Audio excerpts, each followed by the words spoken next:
Okay, hello. This is the English practice from podcast of SBS News, the morning's edition of 8th of May 2024. Israeli officials claim a ceasefire deal with Hamas can still be achieved. Stormy Daniels testifies in Donald Trump's hush money criminal trial. Australian duo Electric Field set to take the stage in first Eurovision semi-final, and in football, PSG takes on Borussia Dortmund for a place in the Champions League final.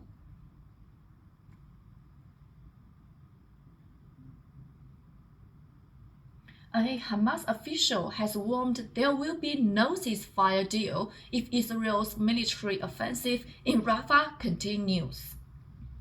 A statement from the group said Osama Hamdan's comments were made during a press conference in Beirut as a delegation from Hamas arrived in Cairo from Doha to continue ceasefire negotiations.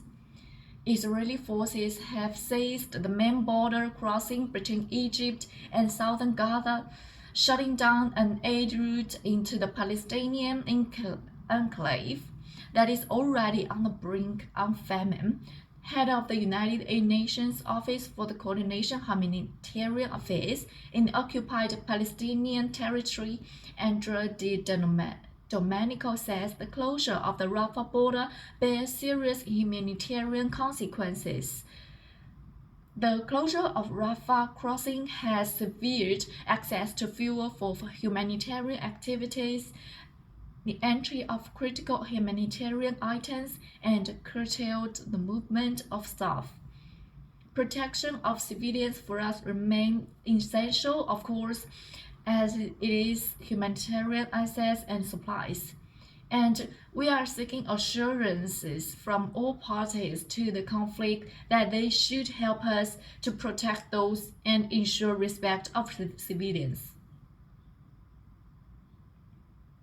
But Israeli officials say a deal can still be achieved with Hamas for a ceasefire in Gaza, even though the ground offensive in Rafah has already begun. The conditions of the agreement have yet to be made public, but one of the main terms is considered to be the release of the remaining hostages captured during the October 7th raids. Donald Trump has been denied a mistrial request by the judge overseeing his criminal trial, where the former president is accused of paying hush money to porn star Stormy Daniels. His lawyer argued the day's testimony by the adult film star about a 2006 encounter was irrelevant and would only inflame the jury. Ms. Daniels has taken the witness stand at the trial in New York City, telling the jury about the alleged sexual encounter with the former president and an almost $200,000 hush money payment she secured when he ran for president in 2016. She told the court she met Donald Trump at a celebrity golf tournament, saying he floated the possibility of being on his TV show, The Apprentice, and she spoke of an alleged sexual encounter that followed, which Donald Trump denies. Ukrainian officials say a Russian plot to assassinate President Volodymyr Zelensky has been foiled by their security service. A spokesman for Ukraine's counterintelligence said two colonels in the State Guard of Ukraine were detained on suspicion of enacting hate plan drawn up by Russia's Federal Security Service. Artem Jakurenko says Russia also planned to eliminate Ukraine's head of security service. A security guard has been shot and wounded at Canadian rapper Jack Toronto's mansion. Police have not confirmed whether the five-time Grammy Award winner was at home at the time of the incident. It comes as the 37-year-old is in the midst of a rap battle with Kendrick Lamar, with the two dropping several diss tracks about one another. An investigation has been launched into the incident, with police saying the suspected shooter was spotted and fled in a vehicle. West Australian police said a 16-year-old boy who was shot dead in Perth on Saturday had been participating in a de-radicalization program. Local law enforcement officers killed the young boy after he stabbed a man in the parking lot of a Burnies warehouse in Wellington, a southern suburb in Perth. Deputy Police Minister Paul Papalia has said the boy took part in the federally funded program countering violent extremism before the attack, but has no criminal record. Investigations have also revealed the 16-year-old had built a homemade explosive which he used to destroy a toilet store at his school. And Australian music band Electric Fields are set to take the stage at the Malmö Arena in Sweden for the first semi-final of the 2024 Eurovision Song Contest.